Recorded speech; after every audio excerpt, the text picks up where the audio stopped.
捡了好多寄居蟹。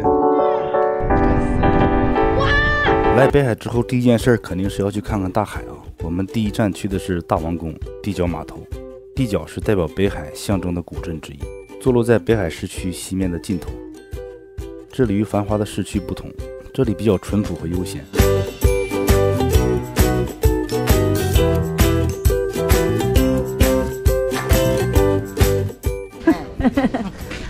他不懂啊。录一下鱼竿好吗？挺牛啊，你呀啊，小鱼好不好洗？好吃啊，好洗啊！大王宫里供奉着什么神明，我也不太清楚。但是他们坐在山上，望着无尽的大海，看似在保佑着出海的渔民。山脚下还有一片隐藏的神秘沙滩，叫鱼骨沙洲。非常幸运的是，我们来到这里的时间正好赶上当天低潮的时间。待会儿到了大潮退下去的时候，沙滩就会露出海面了。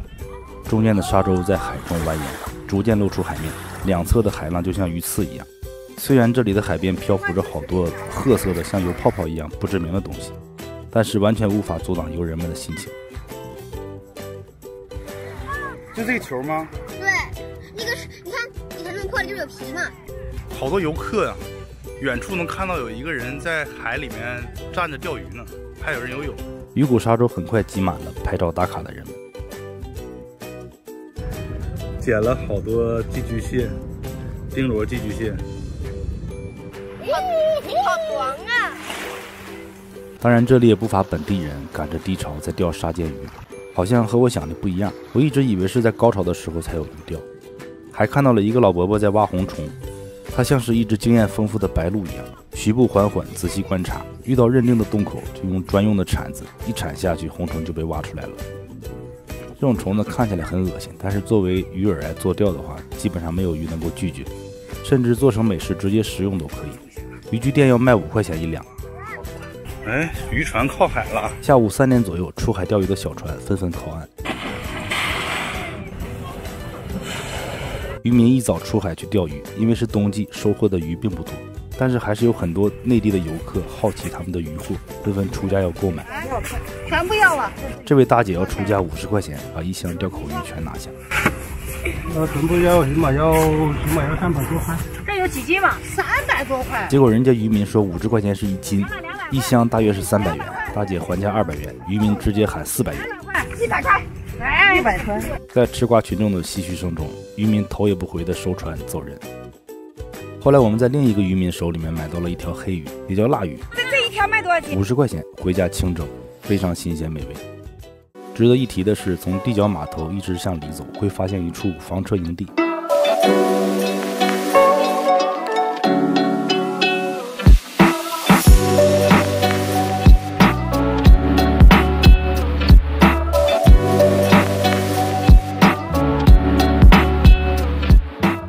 据说这里不收费，汇集了天南海北的房车旅行者。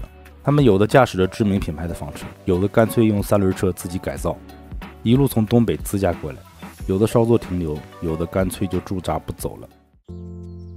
回到住处之后，我心里就按耐不住，开始查阅涨潮落潮的时刻表，然后在网上搜集北海各个的赶海地点。为了赶海钓鱼方便，我直接花300元租了电动车。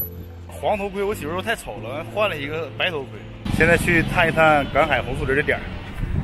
那我一个摩托车司机呀，干嘛呀？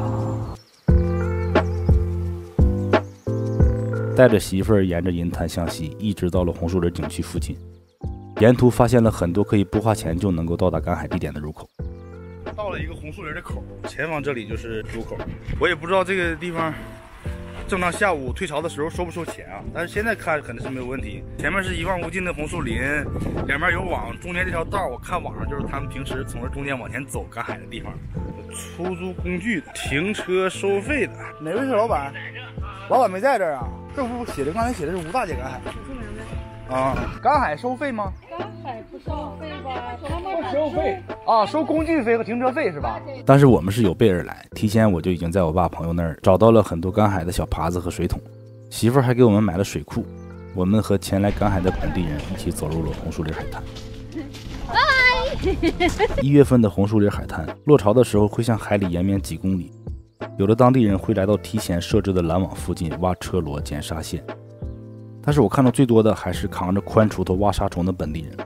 他们说冬季的沙虫不好挖，要向下挖半米多才能够挖到。这些当地的女人头顶4火骄阳，弯腰挖沙，1秒钟都不停。我看这不仅是个体力活，还是个技术活。沙虫不会乖乖的等你挖，而是你边挖它边跑。没有经验的人就只能够边挖边叹息。我们一家也有样学样的挖，捡到任何东西都很兴奋。多小猪，我是个可爱，拿到贝壳了！哇塞，照一下。但是我这个比你小，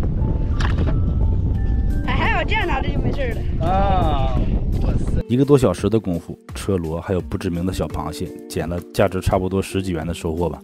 我甚至还发现了一只后。你看看这个什么？儿子说这是保护动物，女儿说这是史前生物。会不会蛰你手啊？保护动物吗？后来他们给放生了。哎，